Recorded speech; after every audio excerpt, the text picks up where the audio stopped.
Olá, tudo bem? Espero que estejam todos bem. Espero que estejam também tomando os devidos cuidados, cada um dentro da sua realidade, obviamente, né? Então, de acordo com o que eu conversei com vocês ontem, para auxiliar a dar continuidade no conteúdo curricular do terceiro ano do ensino médio, de uma forma mais ampla, né, mais voltada para vestibular e não apenas para o PSS, e o que vocês me passaram era que vocês tinham visto até então o capitalismo e o socialismo, que são dois sistemas políticos, econômicos, antagonistas, né, que divergem em muitos pontos. E essa divergência, ela não é só na questão política e econômica, mas ela gerou também um dos maiores conflitos na história do planeta que nós tivemos. E esse conflito foi a Guerra Fria. Conhecida dessa maneira, e famosa pela sua duração, praticamente 40 anos, e foi uma guerra totalmente diferente do que o mundo estava acostumado até então. No século XX, nós tivemos inúmeras guerras, principalmente a Primeira e a Segunda Guerra Mundial, né, que ceifaram aí milhões de vidas, que nós tivemos inúmeros conflitos diretos. Porém, a Guerra Fria ela foi diferente da Primeira e da Segunda Guerra Mundial. A Guerra Fria foi uma disputa ideológica, onde nós podemos comparar o mundo com um tabuleiro de xadrez. De um lado do tabuleiro, nós tínhamos os Estados Unidos da América, defensor do capitalismo, do livre mercado. Do outro lado do tabuleiro, nós tínhamos a União das Repúblicas Socialistas Soviéticas, defensora do socialismo. Mas se nós dermos um replay, tem algo de interessante aí. Durante a Segunda Guerra Mundial, União Soviética e Estados Unidos eram aliadas. Elas não eram inimigas. Elas passam a ser inimigas, as duas nações passam a ser inimigas, a partir do momento que elas disputam a hegemonia do mundo. Hegemonia essa que ficou dividida. Nesse período, nós vivemos o período bipolar. Bi vem de dois, polar vem de centros de poder. Então, nesse período aí, o mundo viveu a bipolaridade. Uma outra divisão também que foi feita no mundo nessa época foi a divisão dos três mundos. Como era essa divisão? O primeiro mundo eram os chamados países capitalistas ricos. Estados Unidos, Canadá, maior parte da Europa Ocidental. O segundo mundo eram os países socialistas. União Soviética, China, a maior parte dos países da Europa Oriental, Coreia do Norte, Cuba, enfim, inúmeros países que aderiram ao socialismo e se alinharam à União Soviética no período da Guerra Fria. E o terceiro mundo eram os países capitalistas pobres, no qual o Brasil fazia parte. E hoje é bem comum nós ouvirmos essa divisão e classificação, país de primeiro mundo, país de terceiro mundo, mas nós temos que saber que ela está errada. Hoje nós não utilizamos, ou pelo menos essa divisão de primeiro, segundo e terceiro mundo não cabe mais na realidade atual. Porque o segundo mundo ruiu. Não existem mais países socialistas praticamente. Tem a China, que como vocês estão vendo na história, pode ser considerado, alguns consideram socialismo de mercado. Cuba, que ainda é um dos países mais afincos nessa questão do socialismo. E a Coreia do Norte. Tirando isso, o segundo mundo praticamente não existe. Portanto, se não existe um segundo mundo, não tem como existir um terceiro mundo.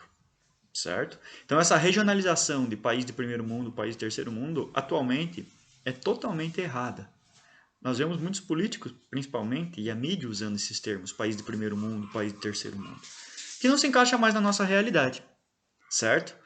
Hoje, a classificação que nós usamos para o mundo é de países desenvolvidos, países emergentes, países pobres, estacionários. Então, essa classificação de primeiro, segundo e terceiro mundo ela foi usada apenas durante a Guerra Fria. Mas vou retornando à questão da Guerra Fria. Ela foi um conflito ideológico e não passou disso. Por quê? Porque a União Soviética nunca atacou os Estados Unidos deliberadamente e os Estados Unidos nunca atacaram a União Soviética. Por que disso? Porque uma sabia do poder da outra. Percebam como é contraditório esse momento da história do mundo. Nós tínhamos as duas principais potências bélicas e econômicas disputando a hegemonia mundial, mas uma nunca atacou a outra. Porque por mais que houvesse um ataque, o que caracterizaria provavelmente uma terceira guerra mundial, mesmo aquele país que saísse vencedor, seja a União Soviética, seja os Estados Unidos, ele sairia muito destruído. Não teria como o país que saísse vencedor sair ileso. E isso, até certo ponto, evitou uma terceira guerra mundial. Então, o que é contraditório que eu estou falando? O poder bélico dos países evitou uma terceira guerra mundial. Talvez se esse poder não fosse tão grande, existisse uma terceira guerra mundial, ceifando mais milhões de vidas. E a realidade hoje poderia ser completamente diferente. Existiu um momento da história que o ataque quase aconteceu. Esse momento ficou conhecido como Crise dos Mísseis. Nesse período, a União Soviética instalou uma base com mísseis em Cuba, voltadas para os Estados Unidos, e os Estados Unidos instalaram uma base com mísseis na Turquia, voltados para a União Soviética. Um clicar de botão nesse momento provavelmente declararia a Terceira Guerra Mundial. Foi por pouco que não aconteceu. Esse foi o período em que o mundo beirou a Terceira Guerra Mundial. Mas, de fato, não existiram ataques diretos entre Estados Unidos e União Soviética. Houveram guerras no mundo todo, patrocinadas pela União Soviética e pelos Estados Unidos. Como que acontecia? Quando um país estava indeciso a qual sistema seguir, se ia para o lado socialista, se ia para o lado capitalista, ou quando existiam grupos que pensavam diferentes no mesmo país, por exemplo, um grupo que era alinhado ao socialismo e outro grupo que era alinhado ao capitalismo, geralmente o que acontecia? A União Soviética armava os grupos socialistas e os Estados Unidos armavam os grupos capitalistas. Com isso, existiram guerras internas em cada país. Exemplos para que nós possamos refletir sobre essas guerras. A Guerra da Coreia. A Coreia era apenas um país, e aí nesse período de Guerra Fria ela foi dividida, Coreia do Norte socialista e Coreia do Sul capitalista. A Guerra do Vietnã aconteceu nesse período. A Revolução Cubana, com a tomada do poder e a derrubada do Fulgêncio Batista. Inúmeras guerras no continente africano foram patrocinadas pela Guerra Fria ou pelos países participantes da Guerra Fria. No Oriente Médio, a invasão do Afeganistão e vários outros países. Então, muitas guerras internas civis aconteceram nesse período. E muitas delas por conta do capitalismo e socialismo. Mas, de fato, um conflito direto entre Estados Unidos e União Soviética nunca existiu. Certo? Os conflitos eles foram mais no campo ideológico, científico. Por exemplo, nós tivemos 2 episódios muito interessantes e que ajudam a entender a questão da Guerra Fria. Foram as corridas espacial e a corrida armamentista. O que era isso? A corrida espacial era para ver qual país lançava o maior número de satélites em funcionamento, qual país levava o primeiro ser vivo para o espaço, qual país levava o primeiro homem para o espaço e qual país levava o primeiro homem para a Lua.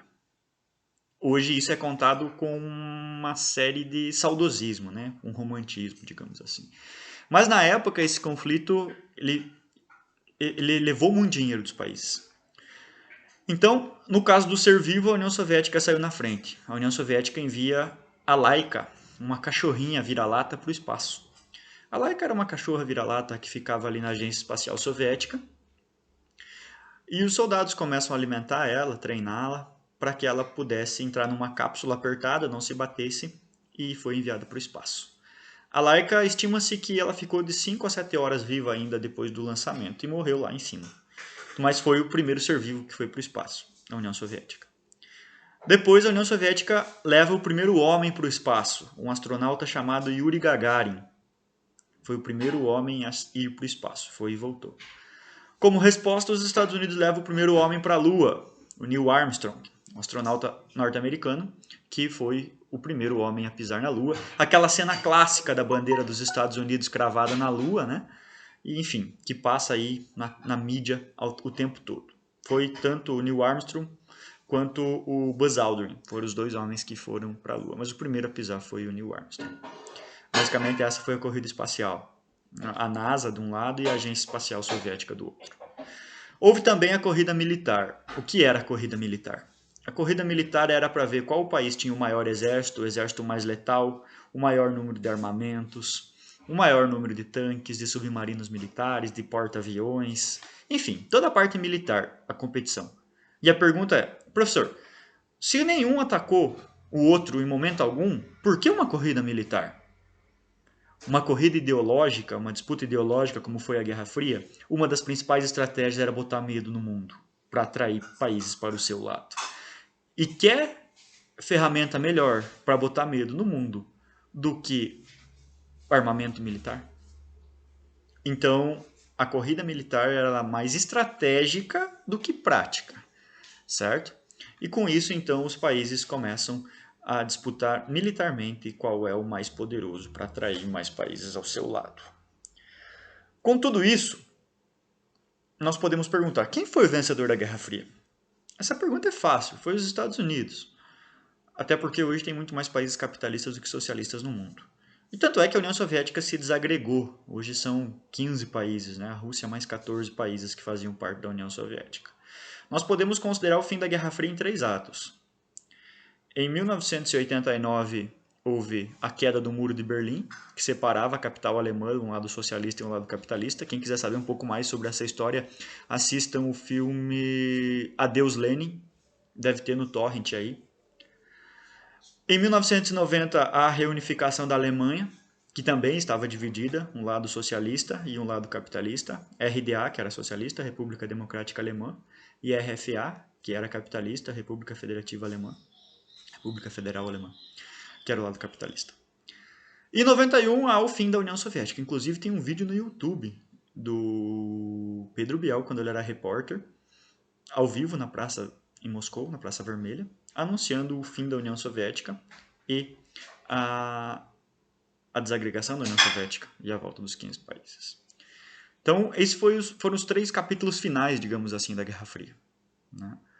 E aí acabou a Guerra Fria, o mundo entra numa discussão. Agora nós temos uma ordem unipolar, com o único polo de poder sendo os Estados Unidos, ou nós temos uma ordem unimultipolar, ou multipolar, com vários países dividindo a hegemonia econômica e política e militar do mundo. É uma discussão que existe bastante em geografia hoje. Tem pessoas que concordam que hoje nós temos uma ordem unipolar, com os Estados Unidos sendo o carro-chefe, apesar do crescimento chinês, né, que dá para ver aí pela guerra econômica que está havendo entre China e Estados Unidos. E tem pessoas que acreditam que nós vivemos uma ordem multipolar, com vários países do mundo dividindo a hegemonia militar, econômica e política no mundo atual. Enfim, né? Aí vai de muita leitura e divisão de mundo de cada um. E nós entramos então na discussão da Organização das Nações Unidas, da ONU. A ONU, ela foi criada basicamente para 2 objetivos. O primeiro objetivo é assegurar a paz mundial, evitar novas guerras como a Primeira e a Segunda Guerra Mundial, tanto que ela foi criada em 47, no fim da Segunda Guerra Mundial. E o segundo objetivo da ONU é garantir a dignidade humana. O que seria garantir a dignidade humana? É garantir que cada pessoa tenha o mínimo para sobreviver, o mínimo necessário para sobreviver. E com isso, então, assegurar direitos básicos, por exemplo, os direitos humanos, que tiveram um peso muito grande na sua criação da Organização das Nações Unidas. A Organização das Nações Unidas, então, é uma organização internacional que 193 países fazem parte. Tá? Como que ela é mantida? A cada 2 anos, os países têm uma contribuição financeira de acordo com o seu PIB, de acordo com a sua economia. Os países mais ricos pagam mais, os países mais pobres pagam menos. Com isso, os Estados Unidos é o país que mais contribui com o orçamento da Organização das Nações Unidas, que gera muitas críticas, que a ONU seria Muitos países acreditam que a ONU faz a vontade dos Estados Unidos, até por a sede ser lá em Nova York, enfim. Então, a ONU se mantém dessa forma. Os principais órgãos da ONU. Assembleia Geral é uma reunião anual que ocorre com os 193 membros, onde eles discutem questões como orçamento, como principais ações, entrada e saída de membros, enfim, é uma reunião geral. Para um projeto ser aprovado na ONU, na Assembleia Geral, ele precisa ter 2/3 de aprovação. Um outro órgão importantíssimo da ONU é o Conselho de Segurança. O Conselho de Segurança é composto de 15 países. 5 países efetivos. Esses 5 países nunca mudam. E 10 países rotativos. Esses 10 países alternam a cada 2 anos. Na prática, qual é a diferença entre os efetivos e os rotativos? Bom, quem são os efetivos? Os 4 vencedores da Segunda Guerra Mundial: França, Inglaterra, Estados Unidos e Rússia, representando a União Soviética. E o quinto membro efetivo é a China. Professor, por que a China se ela não estava envolvida na Segunda Guerra Mundial? Bom, a China, por conta do poderio militar dela, é melhor ter como aliada do que como inimiga. Portanto, esse é o motivo que a China seja a quinta cadeira efetiva no Conselho de Segurança da ONU. E os 10 rotativos aí é dividido 2 para cada continente e muda a cada 2 anos. O objetivo do Conselho de Segurança da ONU é evitar novas guerras, autorizar missões de paz para países que estejam passando por crises humanitárias, como aconteceu no Haiti. O Brasil chefiou por 13 anos a MINUSTAH, que era a missão de paz da ONU no Haiti. Enfim, né? Só que existe uma polêmica muito grande hoje da reforma do Conselho de Segurança. O Conselho de Segurança da ONU foi feito na década de 1940. A realidade de 1940 é completamente diferente da realidade de hoje, são quase 80 anos.